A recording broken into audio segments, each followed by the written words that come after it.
اور western borders پہ اس وقت تناؤ نظر آ رہا ہے. آئیے ذرا اسی سے آغاز کرتے ہیں. ہمارے ساتھ موجود ہیں فارمر ایمبیسڈر جمیل احمد خان صاحب. السلام علیکم sir, a very good morning to you.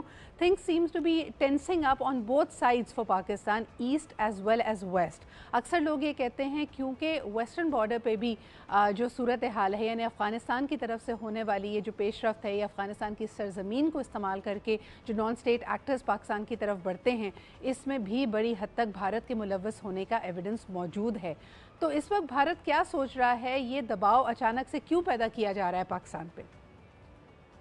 جی, یہ بات بالکل عیاں ہے کہ بھارت کا سب سے بڑا بجٹ را کا اس وقت ایلوکیٹ جو ہوا ہے وہ پاکستان کے خلاف یہی ایکٹیویٹی جس کا آپ ذکر کر رہے ہیں, افغانستان سے کراس بارڈر, جس کا کہ ہم نے جواب دے دیا. اور اس وقت اس موقع پر 17 تو گزشتہ دن ہوئے ہیں, کل ہوا ہے, لیکن اس سے پہلے باقی ملا کے سارے 71 کے قریب دہشت گرد مارے گئے ہیں. تو وہ ایک پیغام ہے, یہ تو کائنیٹک ایکشن ہے, لیکن ظاہر ہے افغانستان کے ساتھ ابھی کچھ ہمارے معاملات چل رہے ہیں جو کہ آگے جا کے ہمیں تھوڑا بہتر کرنا پڑے گا.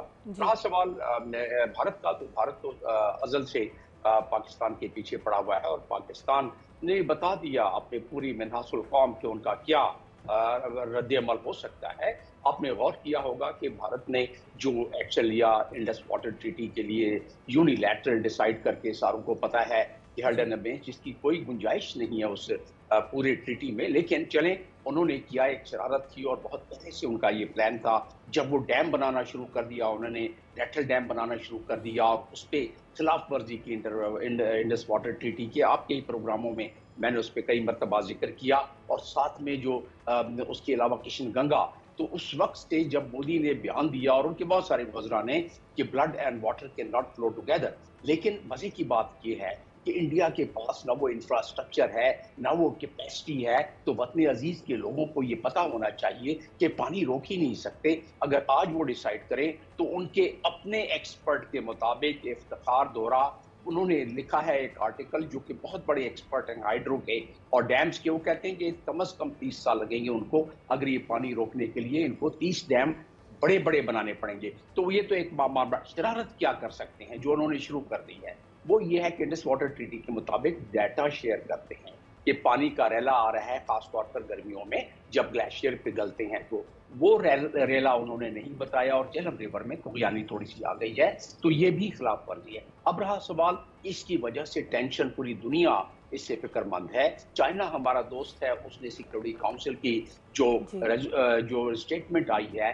جو پیش کیا گیا تھا, وہ انڈیا بہت چاہتا تھا کہ پاکستان کے لنکیج کو اسٹیبلش کرے اس واقعے سے جو آکوپائڈ کشمیر میں ہوا ہے پہلگام میں. لیکن وہاں بھی لوگ سینر ہیں, 15 ممبر ہیں, 5 جو ان کے پرماننٹ ممبر ہیں, ان میں سے چائنا اور باقی ممبرز نے بھی کوئی ان کو عقل کے ناخن دے کے وہ چیزیں جو ہم نے صاحب, میں ایک اور طرف آپ کی توجہ مبذول کرانا چاہ رہی تھی کہ پلوامہ اٹیک کے بعد دین پرائم منسٹر آف پاکستان, انہوں نے یونائٹڈ نیشنز میں جو تقریر کی تھی اس کا اقتباس کل سے کافی وائرل ہوا ہے پاکستان میں, ایک دفعہ پھر کہا جا رہا ہے, اور انہوں نے نشاندہی کی تھی کہ کئی ایسے پلوامہ اٹیکس ہونے کا آگے بھی خدشہ ہے. یعنی ایک طرح سے اس کو فالس فلیگ آپریشن کا بھی انہوں نے نام دیا. دوسرا انہوں نے یہ بھی کہا کہ جو ان ہیومن قسم کا کرفیو نافذ کیا ہوا ہے بھارت نے مقبوضہ کشمیر کے اندر, وہ اس طرح کی چیزوں کی وجہ بنتا رہے گا. یعنی وہاں پہ جو ایک جدوجہد ہے, جو لوگوں کے خیالات ہیں, جو لوگوں کے فیلنگز ہیں, اس کو آپ دبا نہیں سکتے زور اور زبردستی سے. تو کیا بھارت کو اس کا ادراک نہیں ہے, یا پھر جان بوجھ کے, یعنی پہلے تو سمجھا جاتا تھا کہ جی مودی صاحب کا الیکشن آنے والا ہے تو اینٹی پاکستان سینٹیمنٹ کیونکہ بکتا ہے, اور ہم نے دیکھا بھی کہ ان کے لیے کافی حد تک سیاسی طور پہ اس نے کامیابی بھی دی. اس وقت کیا صورتحال ہے, یہ ٹینشن بنانے کی اصل وجہ کیا ہے؟ اصل وجہ یہی ہے کہ جو مودی گورنمنٹ ہے, جو بی جے پی گورنمنٹ ہے, that is always propelled by the power of the RS.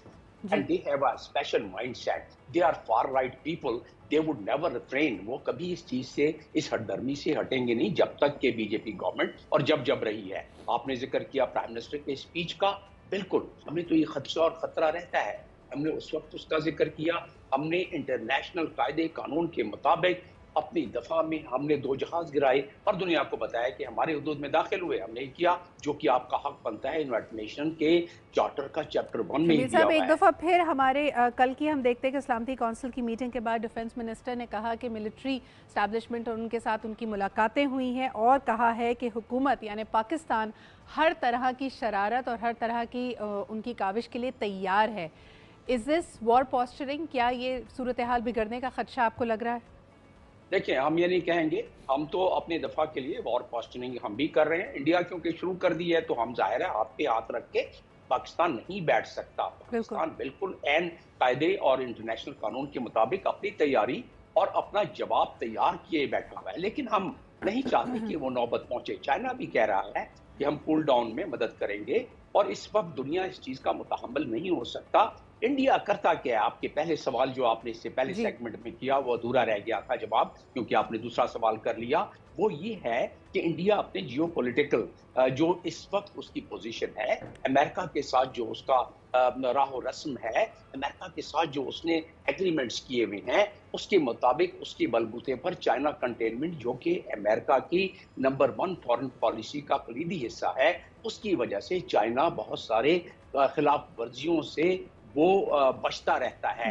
جس میں ایک تو سب سے بڑی بات ہے ریلیجس فریڈم کے جو کمیشن کی رپورٹ ہے، جس میں آپ جو ذکر کر رہی ہیں کشمیر کا یا پورے انڈیا میں بھارت میں جو ہو رہا ہے ان تمام کا بالکل ٹیبولیٹڈ فارم میں ذکر ہے. اور پھر جو آپ نے بتایا کشمیر میں جو ظلم و تعدی ہے اس کا ہم بہت دفعہ ذکر کر چکے ہیں. لیکن پاکستان کو چھوڑیں، پاکستان نے 151 پیجز کا جو ڈوسیئر دیا ہے اس سے ہٹ کر جو ہیومن رائٹ کمیشن اس کے کمشنر نے جو دو بڑی ضخیم قسم کی جو رپورٹس پیش کی ہے پریس کے سامنے، وہ تو ایک پوری چارج شیٹ ہے. لیکن ایسا کیوں ہے کہ انڈیا کے خلاف کوئی کاروائی نہیں ہو رہی ہے؟ وہ میں نے آپ کو بتا دیا. جمیل صاحب، ایک آخری بات کرنا چاہوں گی. یہاں پہ 16 مختلف یوٹیوب چینلز کو جو کہ پاکستان سے کنٹینٹ بنایا جاتا ہے مختلف موضوعات کے اوپر، جس میں ہسٹری شامل ہے، جس میں کرنٹ افیئرز شامل ہے، جس میں پاک بھارت تعلقات شامل ہیں اور ہو سکتا ہے تعلق نہ بھی ہو، جیسے شعیب اختر ہمارے کرکٹنگ لیجنڈ،